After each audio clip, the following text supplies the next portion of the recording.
رسول الله صلی الله علیه وسلم د بدر په میدان کې د دشمن لښکر یوځای پړاو چولې د مسلمانان صحابه کرام بل طرف ته نبی کریم صلی الله علیه وسلم یو درې صحابه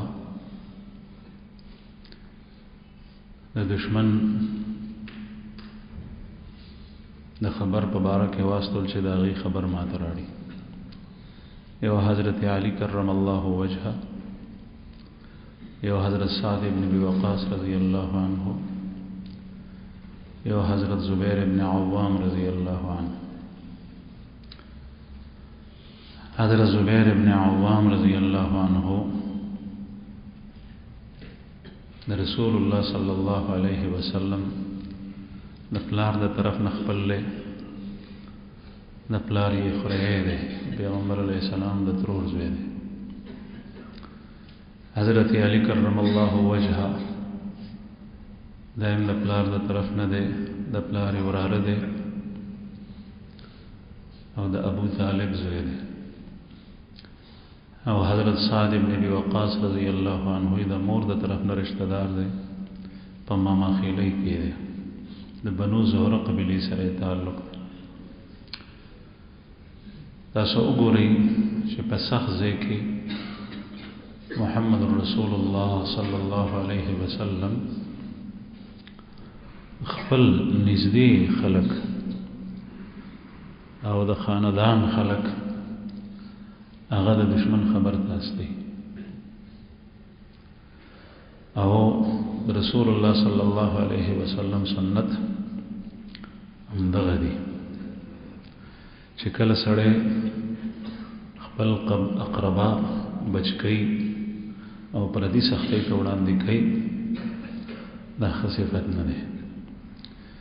رسول الله صلی الله علیه وسلم سنت همدغه دي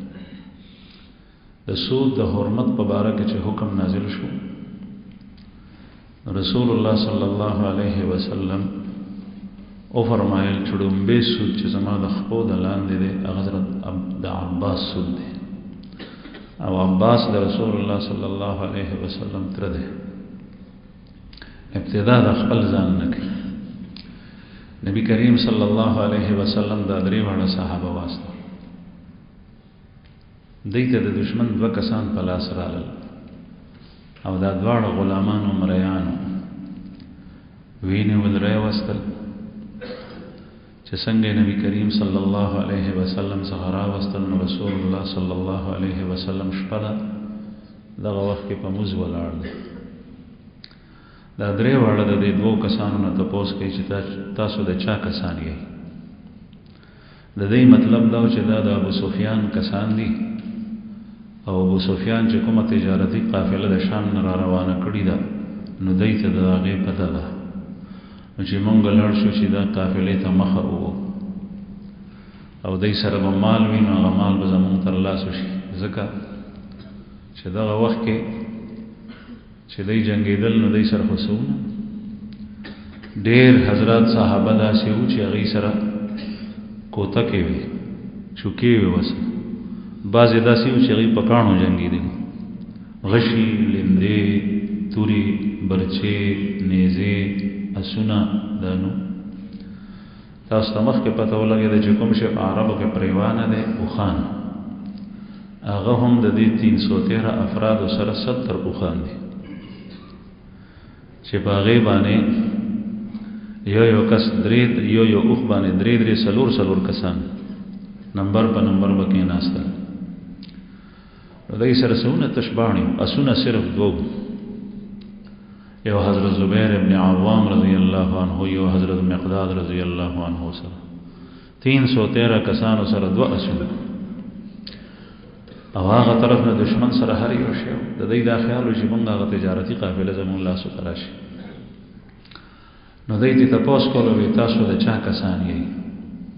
هغه دوه غلامانو مریانو وته وی چې مونږ د قریشو کسان یو او سقیو او بو تر غلی او مشکونه مډه کول نو دای هغه اول وی تاسو رښتیا وایي نو چې وی وهل نو هغه وې چې مونږ د ابو سفیان کسانی دغه وخت کې رسول الله صلی الله علیه وسلم د مزن فارغ شونه دی ته وی چې دا الله بندیانو چې کله هغه تاسو ته رښتیا وي نو تاسو وهل او چې کله د دروغ وي نو بیا مو پرېږدئ هغه خو د وهلو د وجې نه تاسو ته دروغ وي چې مونږ د ابو سفیان کسان یو اول خبره چې هغه کړې وه هغه رښتیا وه دا د قریشو کسان دي چې کوم جنګ ته راغلي دي او دوی د خدمت لپاره راغلي هغوی سره نو دوی ورته وویل چې مونږ هغوی ته اوبه وړو وایي چې دا یې رښتیا وي دې نه معلومه شوه چې کله په دې حکومتونو کې په دې انتظامیه کې پولیس والا کسان ونیسي نو چې وهي نو کله کله هغه دروغ وایي وایي چې اقرار یې وکړو اعتراف یې وکړو نو چې زور پې د پاسه نه راشي نو هغه غریب به خود اعتراف کوي د مرګ نه یېرېږي د وهلو نه یېرېږي بهرحال رسول الله صلی الله علیه وسلم دوی ته وفرمایل چې دوی پرېږدئ هغوی ولاړو ورته یې ویل چې د دشمن څومره کسان دي چې تاسو هغوی سره راغلي دوی ورته وویل چې کسان ډېر دي رسول الله صلی الله علیه وسلم ته بل تپوس وکړو چې تعداد یې څومره دی هغوی ورته وویل چې شمېر خو یې موږ ته نه دی معلوم نبی کریم صلی الله علیه وسلم ته دریم تپوس وکړو چې اوښان د ورځې څومره حلالوي خوراک چې کوي نو دې ملایانو ورته وویل چې کله 9 او کله 10 رسول الله صلی الله علیه وسلم د الله پیغمبر او په انسانانو کې هوښیارترین او تجربه کار انسان جنگي امور باندې ډېر ماهر د علامات او نښو پتو نه به اندازه لګوله نو صحابو ته وفرمایل چې دا 1000 یا 900 کسان او هماغسې چې 1000 کسان دا اندازه د دې نه ولګوله چې یو اوښ چې حلال شي نو هغه زمانه کې به یو اوښ 100 کسانو ته پوره کېدو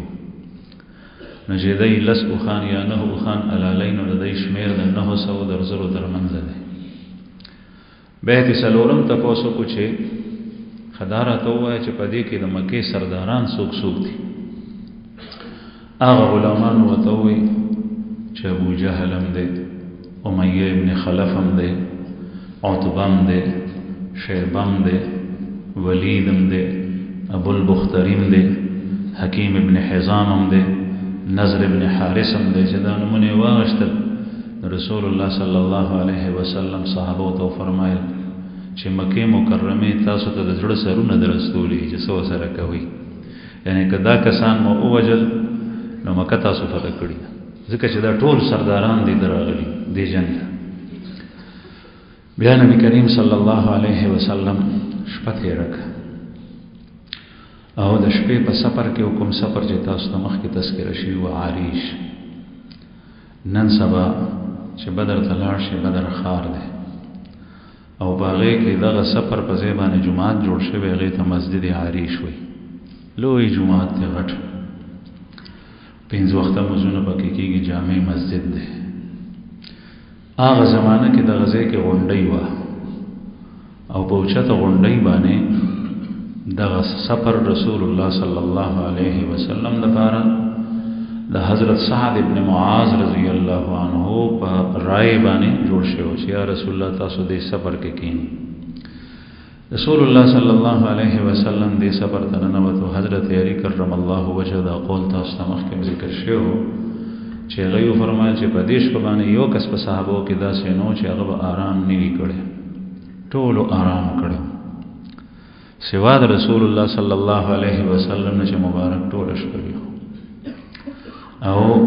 پیغمبر علیه الصلاۃ والسلام الله جل شانه ته ولاړ کله په قیام کې کله په سجده کې کله دغه په دعا کې لاس اوچت کړي الله جل جلاله ته زاری کولا جڑا فریاد کولو چې یا الله دغه مسلمانانو ته بری ورکړي او دې کافرو ته شکست ورکړي شپه په دې حال کې نبی کریم صلی الله علیه وسلم تیر کړ ابو بکر صدیق رضی الله عنه وسره دې په دې سفر کې چې څنګه تاسو ته مخکې ذکر شوی په غار سور کې وسره نو دغه رنګ په دې سفر کې هم وسره چې سحر شو رسول الله صلی الله علیه وسلم आवाज وکړ چې یا عباد الله الصلاة اے دا الله بندگانو د مز وخت په جنگ میدان کې مخامخ دشمن دی او رسول الله صلی الله علیه وسلم خپل ملګرو سره مسکی ټول صحابه د رسول الله صلی الله علیه وسلم آواز سره جمع شول صفونه جوړ کړل رسول الله صلی الله علیه وسلم د جمع مزور کو د جمع د مز د پس نبی کریم صلی الله علیه وسلم صحابه ته د بهادرۍ او په دشمن سره جنگېدو په هغې باندې د حملې کولو او د جان نثارۍ ترغیب ورکو او تقریر یې وکړو چې چا د الله جل جلاله دپاره خپلې وینې تویې کړې سر یې ورکو ځان یې قربان کړو نو هغه کس به نیغ جنت ته ځي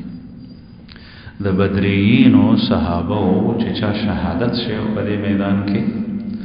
د هغې نمونه اوس هم د احادیثو په کتابو کې موجود دي بلکې د شرکاو نمونه موجود دي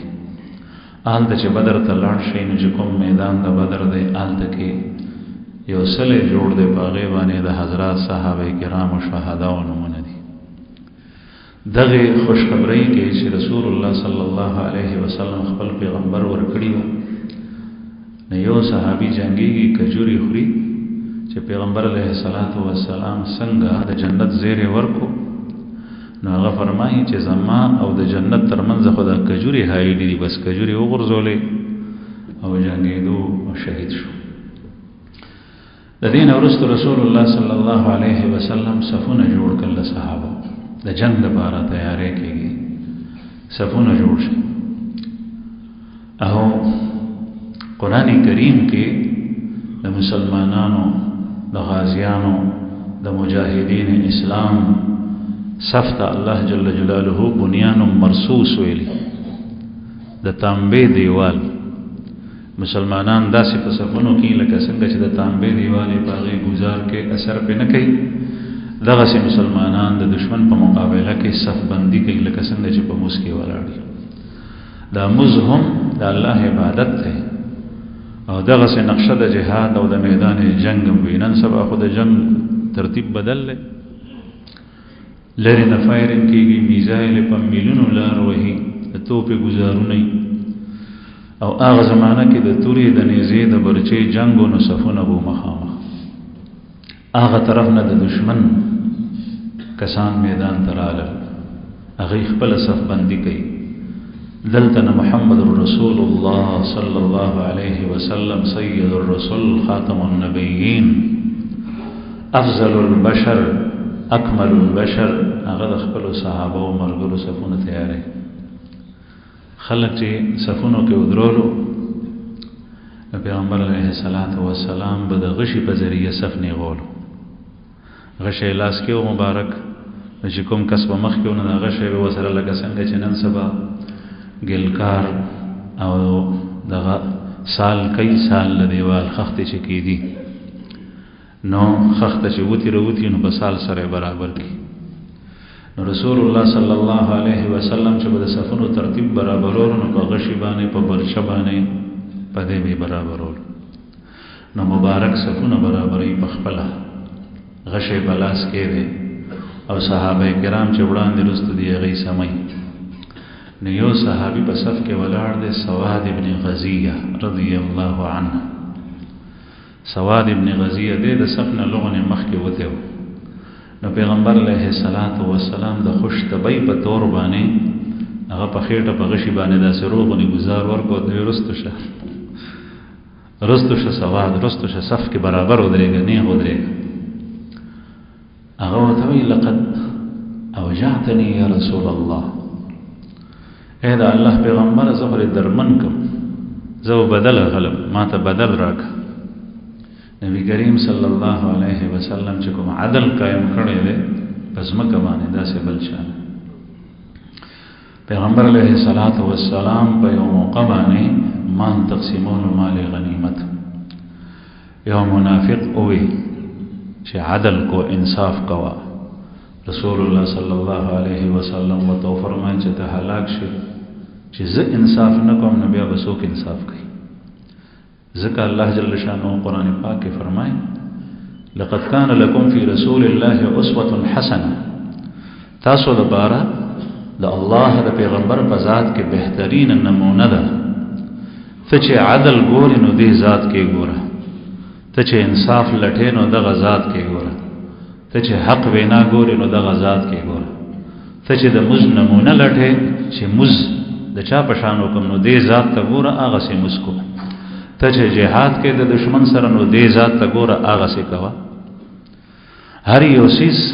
په حیثیت د پلار وته ګوري د خپل اولاد سره یې څنګه تعلق، بچی یې وي زامنیو سلور زامن الله پاک ورکړي او سلور لونه الله جل جلاله ورکړي وي، د هغې تربیت د هغې سره سلوک رسول الله صلی الله علیه وسلم څنګه کړی. حضرت فاطمه رضی الله عنها د پیغمبر علیه السلام لور بیبي د په علي صاحب باندې واده ده چې دا به کله راښکاره شوه د پیغمبر علیه السلام و د پاسې سید الرسول خاتم النبیین په کائناتو کې د څوک افضل نشته، فرښتونه هم افضل دی. نو عدل قائم کړی. عدل دې صحابي وته وی سواد ابن غزی رضی الله عنه چې یا رسول الله زه خو دې خوب کوم درمند کوم ما ته بدل راکړي. نبی کریم صلی الله علیه وسلم وته فورا د بدن مبارک نه د کمیس پورته کو وته وی ها بدل واله دا شی وا چې څنګه د خېټه مبارک بربنده شو نو دغه صحابي سواد ابن غزی خېټه پورون خطو چپی کوي اوی چې یا رسول الله پته لګی نه چې بیا به زمونږ ستاسو زیارت او دیدار وشي او کنه نو دا اخیری ځل دی چې خدای خپل رسول الله صلی الله علیه وسلم مسکی شو او دعا یې وته وکړه. پیغمبر علیه السلام صفونه برابر کړ، هلته د دشمن صفونه برابر شو. نبی کریم صلی الله علیه وسلم خپل لښکر نه کسان قوت المقابله ده او دا څوک درې کسان دي. هغه زمانه کې به چې جنگ شروع کېدو نو اول به د جنگ د شروع کېدو نه مخکې یو کس دوه کسه درې کسه ووتل، اول به هغې جنګېدل نو په هغې کې به خامخا یو کس مړ شو یو به ژوندی شو، کله به دواړه زخمي شو. نو چې د چا کس مړ شو نو د دغه تپې په زړه کې به یاره پرېوته چې دا خو زمونږ کس ووجلی شو، دې نه بې فعاله غشتو چې دا خو کار خرابېږي. نو ړومبی به شروع داسې وشوه. رسول الله صلی الله علیه وسلم د صحابه کرامو د لښکر نه درې صحابه ووتل، عوف ابن عفراء او معوذ او عبدالله ابن رواحه، دا درې کسان ووتل. هلته د کفارو د مشرکینو نه درې کسان ووتل، هغه عتبه او شیبه او ولید. عتبه ابن ربیعه دا مشرک دی کافر، شیبه ابن ربیعه دا دواړه د یو پلار زامن دي، په خپله کې رونه دي او د مکې غټ سرداران دي. او ولید ابن عتبه دا همدغه دوو کسانو کې د یو زوی دی، د عتبه زوی دی دا ولید، یعنی دوه رونه دي او یو چې کوم دی نو هغه د یو ورور زوی دی، د خپل یو کور کسان دي. دا کسان څنګه ووتل؟ دی چې کله میدان ته رالل د عتبه مشر دی، سردار دی، نو د ده په زړه کې د مکې نه چې دی را روانو نو یره وه د یو څو خبرو د وجه نه دی جنګ ته نه راتلو. او هغه دا چې یو خو عاتکه بنت عبدالمطلب د رسول الله صلی الله علیه وسلم د وینې په رشته کې ترور وه، په مکه کې وه. د دې خوب لیدلی او دا خوب تاسو ته بیان شوی نو دې کې ډېر کافر داسې وو چې هغوی په زړه کې خوړه چې دا خو موږ ته خطر ښکاري. بیا جوهیم ابن الصلت د کافرو په لښکر کې هغه خوب ولیدو او هغه عین په دې ځای کې خوب ولیدو په میدان د جنګ نه لږ مخکې. هغه خوب هغه هم داسې و چې په ظاهر په هغې کې شکست ښکارېدو کافرو مشرکینو ته. نه چې کله یې دا خوب ولیدو دریم دغه عتبه او شیبه د ده یو غلام عداس رضی الله عنه او د ده واقع تاسو ته د طائف په واقع کې بیان شوی وه. د دې عتبه او شیبه د انګورو باغ او د عباس هغه ساتلو د هغې څوکۍ کوله او پیغمبر علیه السلام چې د طائف نه واپس رالو خلکو تکلیف رسولی نو ده ورته د انګورو غونچه په تال کې وړي نو ده په ایمان راوړی چې کله د مشران د عتبه او شیبه را روانېدل نو دی ورته په خپو خپو پروزي د عداس ورته وایي چې د جنګ ته مه ځئ او ژړل یې. نو په دې کې د یو کس زوی ته نه تپوس کوي چې دا ته ولې ژاړې او ولې دی منې کوې؟ وایي چې دا یقینا د الله رسول دی او دی خپل مقتل ته روان دي، قتلګاه ته دی به ژوندي واپس نه راځي که دی لاړل. زه په دې خپلو آقاو باندې په دې خپلو مالکانو یریږم، نو ځکه ورته مینت کوم چې مه ځئ. نو د عداس دا خبر هم د عتبه په زړه کې پرته وه او دا دوه خوبونه مو د دې وجې نه چې کله حکیم ابن حزام د جنگ په میدان کې چې هغه هم دغه وخت کافر و، هغه دې عتبه ته لاړو. نو عتبه تقریر کړی و، دا تقریر تاسو ته تېره جمعه باندې بیان شوی چې د ټولو خلکو ته تقریر وکړه، ځکه چې دی خپل هم سردار دی. تقریر یې دا وکړو چې ای خلکو،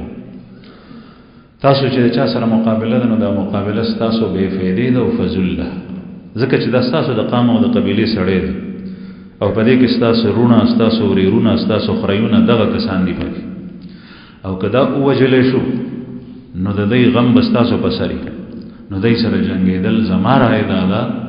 چې ښه نه دي. تاسو دا محمد صلی الله علیه وسلم نور عربو ته پرېږدئ، د هغې سره جنګېږي،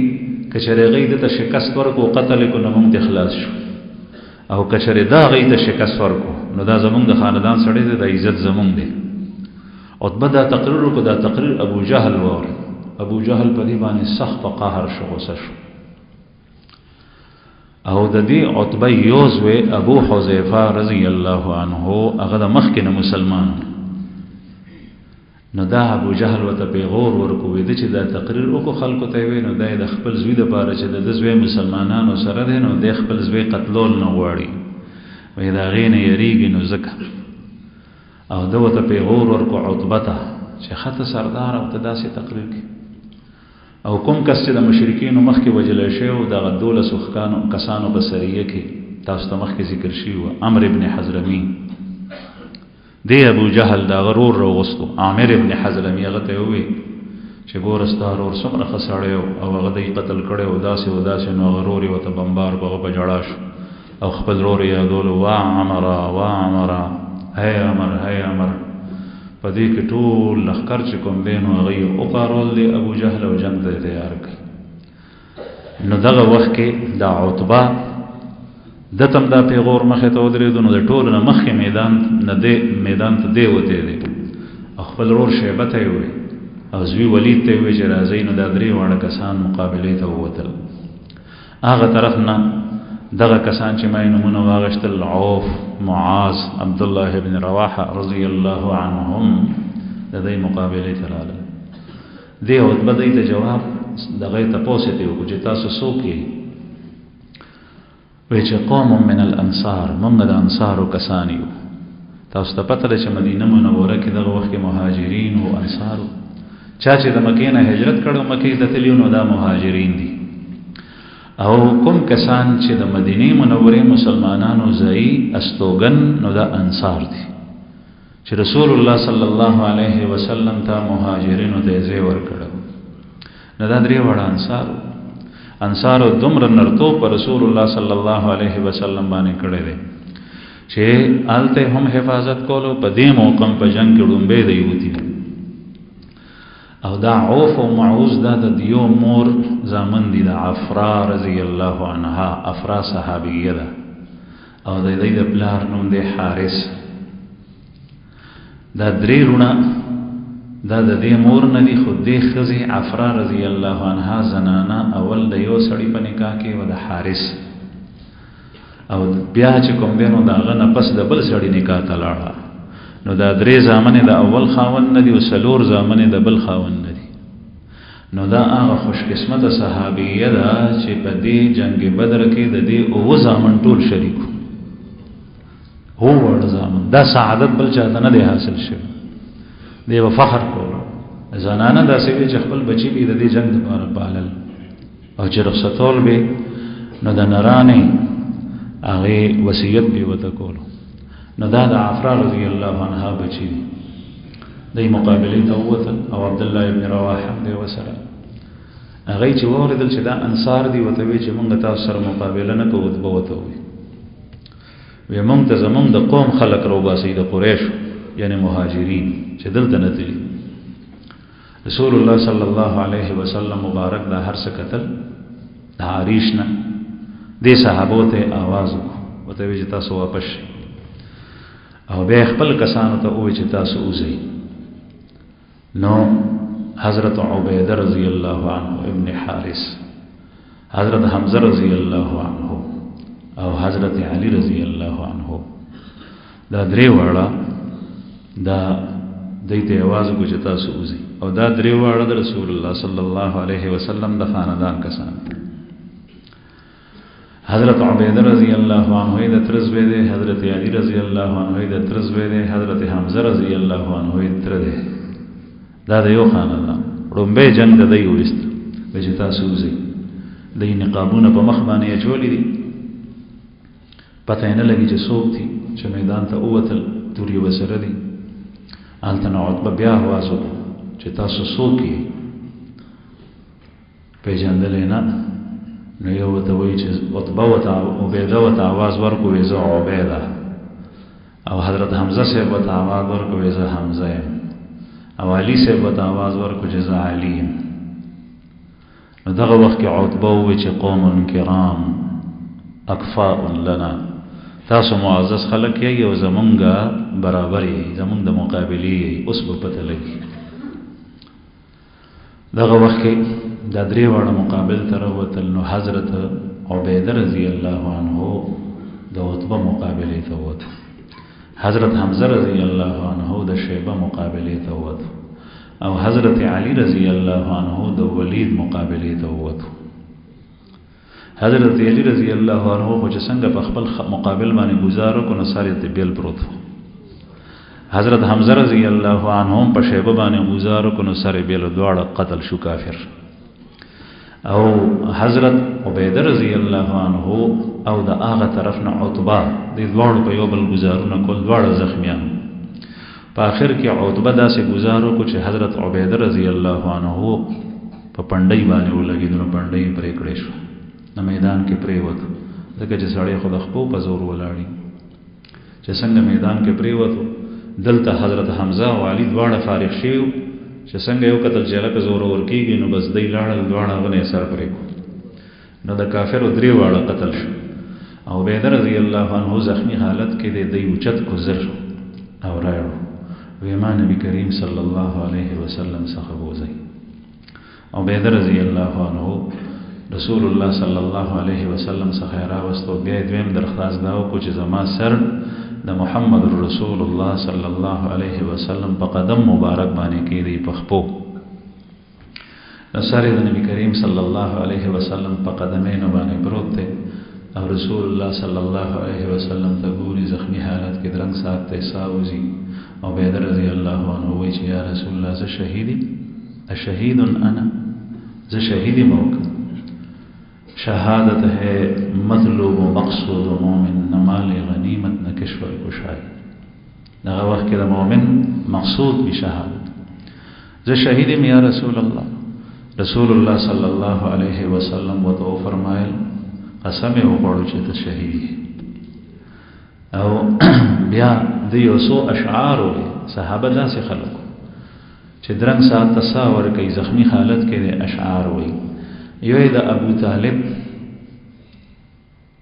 چې د رسول الله صلی الله علیه وسلم ترو دا غي ولوی قصیده ده دا غي نه یو بیت. ابو طالب سے په خپل قصیده کې دا ویلي دي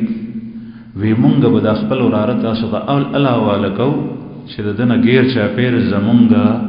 ټول لاشونه براتی تاسو به الله د ترسي زمونږ د لاشونه د پاسه به تیریږي نو الله برس دې مونږ تاسو ته دغه سینه پریدو. حالانکه ابو طالب سے کفر په حالت کې تللی خو ډیر په مهنو او ډیر خیال به ساتلو خصمانه کو. نو دغه وخت کې دا بیت دوی او وای کچری ابو طالب دغه وخت کې وای نو هغه به کتلی و چې دغه په دې شعر باندې عمل مونږ کړی دی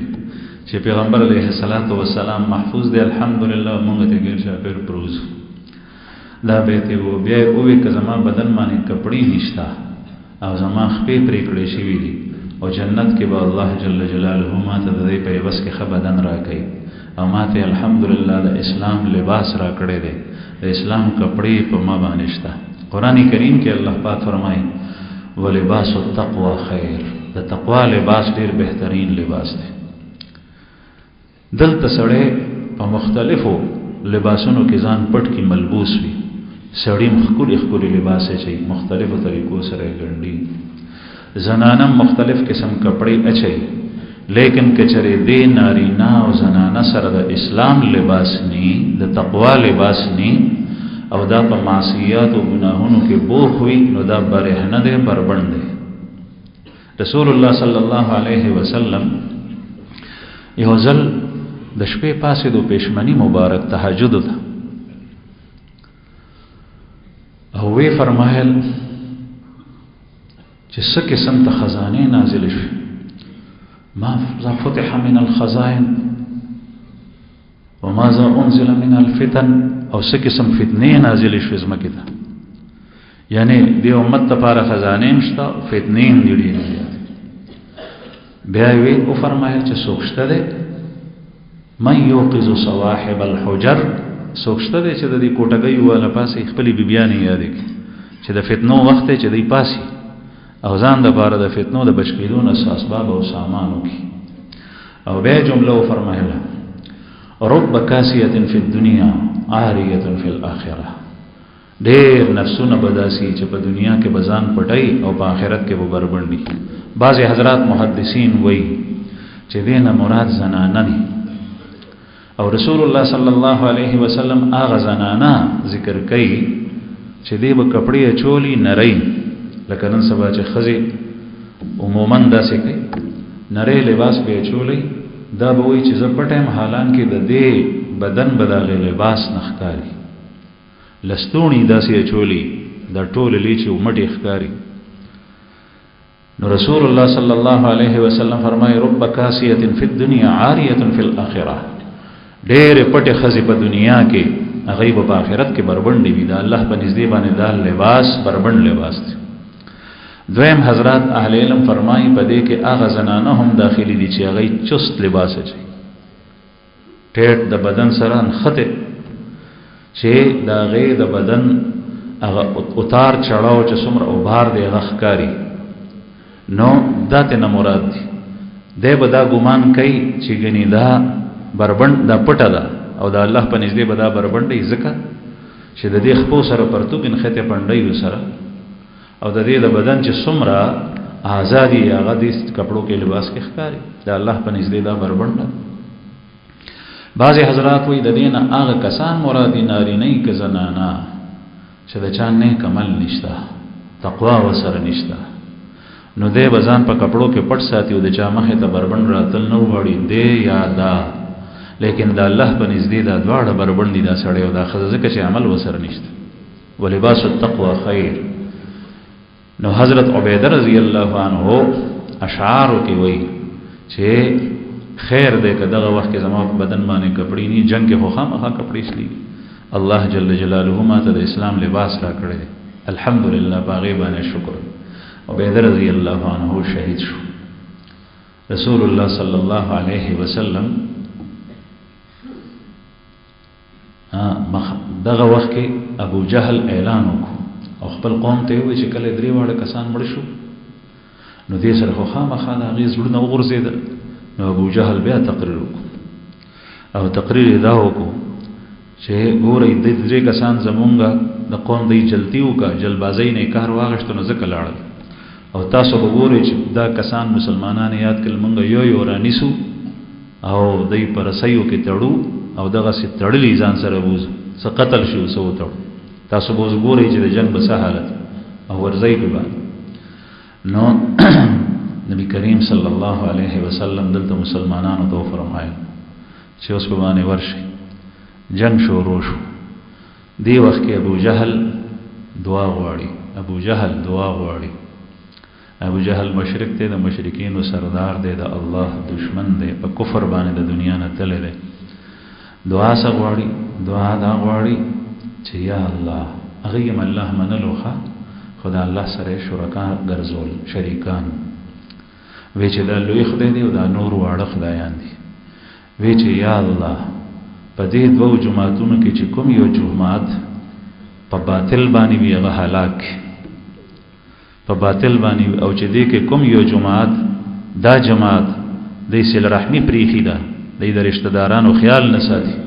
د رونو خیال نه ساتي، د رشتې خیال نه ساتي، نو هغه جماعت هلاک کې چې چا صله رحمی پریخي ده. او چې یا الله په دې دوو تپو کې تا ته کوم یو تپا او کوم یو لخر محبوب ده، نو دا غي نصرت وکي. نو دا درې وړه دعاګانې د مسلمانانو په حق، ځکه چې مسلمانان د الله جل جلاله محبوب جماعت، الله پاک سید الرسول و تراستوله پیغمبر، په هغه باندې قران کریم نازل شوی دی، هغه د الله پاک محبوب جماعت، هغه په حق باندې دی. دای چې کوم دینو صله رحمی پریخ. قران کریم کې الله جل شانه فرمایي استستغیثون فاستجاب لكم ربكم، تاسو چې کوم دینو مدد غوښتون الله جل شانه تاسو دعا قبول کړه. نو د دې ابو جهل دا دعا وا دلته رسول الله صلی الله علیه وسلم مبارک ولاړ پیغمبر علیه الصلاۃ والسلام دعا غواړي. دعا ده، لیکن یو د حق مردګرد او بل د باطل منګری دي او په باطل باندې دي. نبی کریم صلی الله علیه وسلم فرمایي چې یا الله تا چې کوم وعده زموږ سره کړی و، زه د هغې عهد او د هغې لوز او د هغې وعدې تا ته د هغې واسطه در کوم. ان تهلك هذه العصابه لن تعبد بعد اليوم، که چېرې نن ورځې تا دا جماعت هلاک کو، نو بیا به نن نه پس ستا عبادت نه په ځمکه کې. یو روایت کې دي چې په ځمکه کې به ستاسو عبادت ونه کړي، ځکه چې د بدریینو صحابو دا هغه جماعت ته که چېرې د کفر ته شکست ور نه کو، کفر به دایماً په دې باندې غالب شي، بیا به اسلام او مسلمانان ختم شي. نن سبا کفر، کافر، طاغوت، شیطان او د غمرګری دغه کوشش کوي چې د مسلمانانو د اسلام سره تعلق ختم شي. اسلام د حیا دعوت ورکوي، په دې کې حیا پاتې نشي. اسلام غیرت دعوت ورکوي، په دې کې غیرت پاتې نشي. اسلام ایمانی صفات او طرف ته بیاي، په دې کې ایمانی صفات پاتې نشي. اسلام د صله رحمی دعوت ورکوي، په دې کې صله رحمی پاتې نشي. اسلام د یو الله جل جلاله د وحدت ناره اوچتای، په دې کې د الله جل شانه د یو الله سره تعلق پاتې نشي. اسلام د محمد رسول الله صلی الله علیه وسلم تعلیمات، دا غي سیرت، دا غي ارشادات باندې عمل طرف ته راهنمایي کوي چې د دې د خپل پیغمبر سره عمل پاتې نشي. اسلام قران کریم په دې باندې د عمل کولو مبارک فرمایي ان الدين عند الله الاسلام. قران کریم فرمایي نن سبا دغه طاغوت غواړي چې مسلمان دی ټیک ته په خپل آبادی کې پاتې کیږي، نوم دی مسلمانی، هو قران سره دې تعلق نه، اسلام سره دې تعلق نه، حیا دې پدې کې نه، غیرت دې پدې کې نه، ایمانی صفات دې پدې کې نه، د خپل پیغمبر په تعلیمات باندې د دې عمل نه، د رسول د الله جل جلاله سره د دې تعلق نه. دغه غواړي دعا ابو جهل مغستا، دعا رسول الله صلی الله علیه وسلم غواړي. پیغمبر علیه الصلاۃ والسلام فرمایل چې یا الله که چېرې دغه جماعت هلاک شو، نو نن پس پستا بندگی څوک نه کوي. نو مسلمانانو د بار دعا رسول الله صلی الله علیه وسلم غوستا. دا غینه بس پیغمبر علیه الصلاۃ والسلام یو موټی کې شګه راوغشته. په بدر کې کانی دی شګه ده، اوسم په کې کانی دی شګه ده، په میدان کې کوم ځای چې قبرونه دي. نبی کریم صلی الله علیه وسلم داسې دشمن لخر طرف ته وښته، یو موټی بیا درې ځله یې فرمایل شاهت الوجوه، شاهت الوجوه، شاهت الوجوه. مطلب دا دی چې دا مفونه د رسوا شي، ذلیل شي. هغه موټی سو چې هغه وشتو سره د کافرو په سترګو کې شګه پرې وتا، او په خوله کې شګه پرې وتا، په پوزه کې شګه پرې وتا، سرونه ټیټکل بزان نه پویدل، او مسلمانان براتلل او غیب په حمله کوله او وجل به. او په دې جنگ کې الله جل جلاله د اسمان نه فرښتې نازل کړي، د اسمان نه فرښتې ډېر صحابه لیدلم دي، او هغه امامه په سر به پټکی، په سرو پټکی، بعضی تور پټکی او تذکر راځي، بعضی سپین، بعضی کې زیړ پټکی وای د خوشحالۍ نښه ده زیړ رنگ نو زیړ پټکی دی د پاره چې مسلمانانو لپاره تسلی و قران کریم کې دا غي تذکرہ چې الله جل جلاله په زرو فرښتو سره ستاسو مدد وکړي بیا 3000 بیا 15000 یو صحابي وای چې زه په یو کافر پسې ولګیدم ما په هغه باندې گزار کولو نو ای زمانه مخکې چې کوم نه یو आवाज رالو اقدم خیزوم اے خیزوم مخکې شه چې مې وکتل نو کافر پړ مخې پروتو مردار شو وای ما چې دغه ما په گزار نو الو بل شام نه دی والده څنګه مړ رسول الله صلی الله علیه وسلم ته وی هغه یو فرمایل چې خیزوم د جبرئیل علیه السلام د فرښتې د جبرئیل علیه السلام د اسنوم دی نو په کوم اس چې هغه سور نو دا هغه او دا دغه په گزار سره شي بعضی حضرات په جوړ کې بدای اشکال راځي چې فرښتہ خو یو فرښتہ د ډېر عبادت لپاره کافی ده د قوم لوط کلی دولس هغه یوې فرښتې جبرئیل علیه السلام په وزر سره اوچت کله اسمان نه ولټه را خلاص کړ نو دلته کې د زرو فرښتو د دومره تعداد ته څه ضرورت نو جواب دا دی چې اصل جنگ د دینو اصل جنگ د مسلمانانو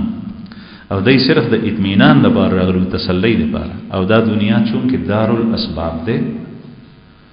او چې دې ځکه سړی اسباب وې نظرې مطمئن شي مشاهده چوکي نو چې کله مسلمانانو دا پته ولګي چې فرښتې د نظرونو د غي ورټ شول چې موږ سره فرښتې شته اسه خو الله جل جلاله غستل دا کافر به دغه سي هلاک کړو خو الله پاک دا غستل چې دا یو طائفه په بل باندې ورشي مسلمانان د دې سره او جنگي او الله جل جلاله دا خو خی چې اهل باطل باندې اهل حق ورشي او ټکر وسره اوي الله پاک بیا د اهل حق نصرت کوي او باطل تبا کوي نو دا الله جل جلاله غستل نو بهرحال په دې جنگ کې دغه فرښتې هم راکوزي شوی او هغه د مسلمانانو سره جنگیدل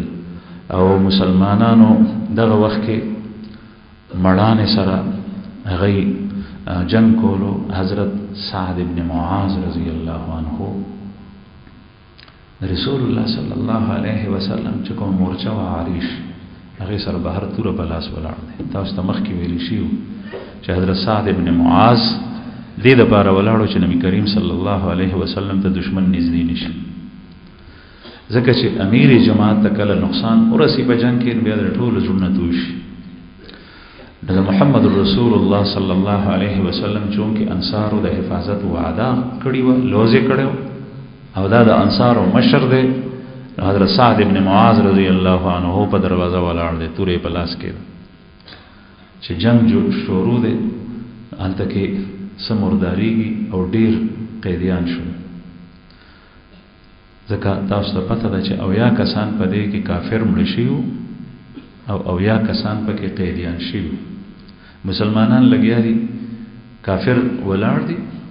او لاسونو ته وته رسیه چې یو تړي او روان کړي حضرت سعد ابن معاذ رضی الله عنه مخ مبارک باندې د تغیر آثار دي لکه یو شی چې نخ وخی نبی کریم صلی الله علیه وسلم وتوکل نو تاسو دې کو چې اے سعد ولې ستا خدا سے ښکاریږي لکه ته خپای دې میدان ته چې ګوري ولې وی چې یا رسول الله زه چې ګورم چې دا مشرکین دای چې کوم دینو مسلمانان تړي نو دا تړل مې نه دي خوښ زما خوښ دا دي چې دای چې کوم دینو ټول قتل شوی ځکه چې دا هغه خلک ته چې تاسو ته تکلیف درکو او د مسلمانانو د پاره هر قسم کونج کنسته دي هر یو دا اختیار کړی دی نو د دې د تړل ما ته خوان را کوي چې ژوندۍ مونږ بوزو بلکې چې دای قتلې دي نو دا وخوه ان شاء الله د بدر په باره کې بیا نور حالات مخکې بیانېږي رسول الله صلی الله علیه وسلم د ژوند حالات د دې لپاره دي چې کوم حالت په موږ باندې په ژوند کې را دي چې موږ خپل خو پیغمبر صلی الله علیه وسلم ته وګورو خلق ته قتل نه دی پکار نن سبا په هر یو سیس کې خلق ته قتل شي رسول الله صلی الله علیه وسلم فرمایي من تشبه بقوم فهو منهم جس نے کسی قوم کی مشابہت اختیار کی تو وہ انہی میں سے ہوگا نن سبا نوے کال سے شروع شي نو دا نوجوان نسل د دین نه خبره هغه خوشالیانه هغه تماشې هغه میلې هغه لوفري هغه اواره ګرځي چې څنګه غي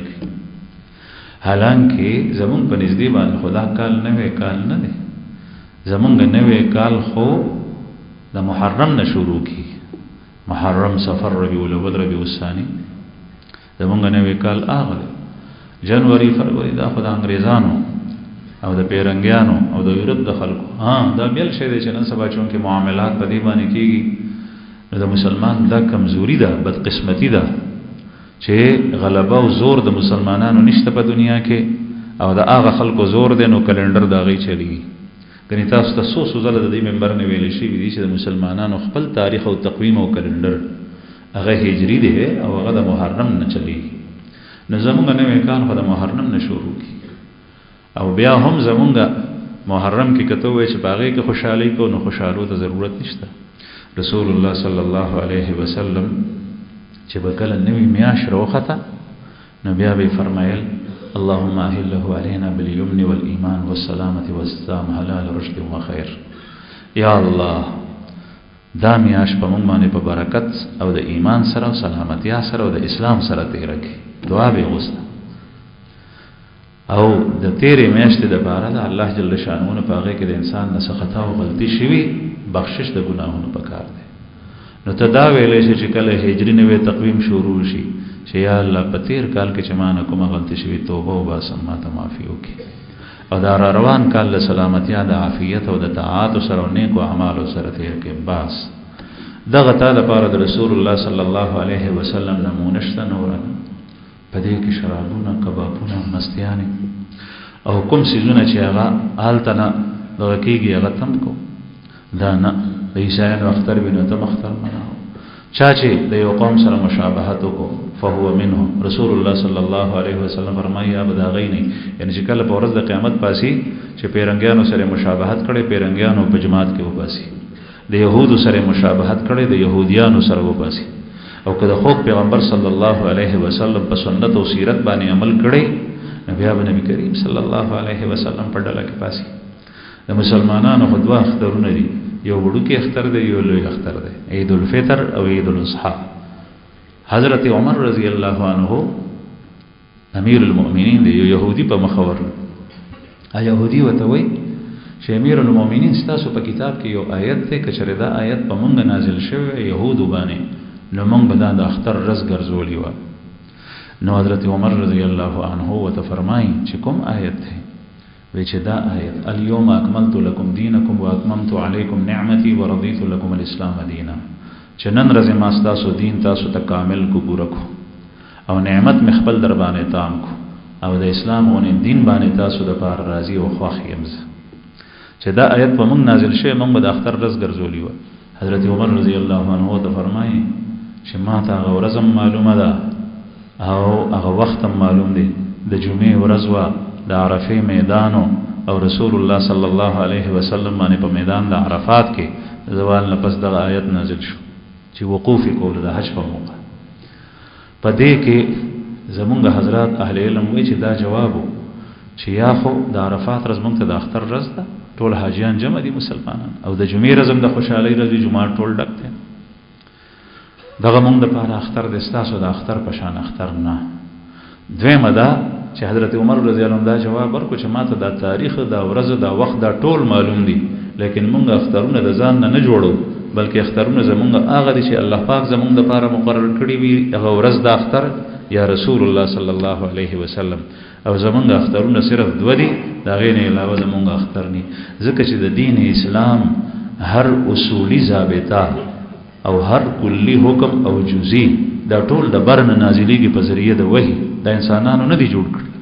نو د اختر رزم الله جل جلاله خپل خوب پیغمبر ته وایي، او بیا نبی کریم صلی الله علیه وسلم خپل امت ته بیانوي. واخر دعوانا الحمد لله.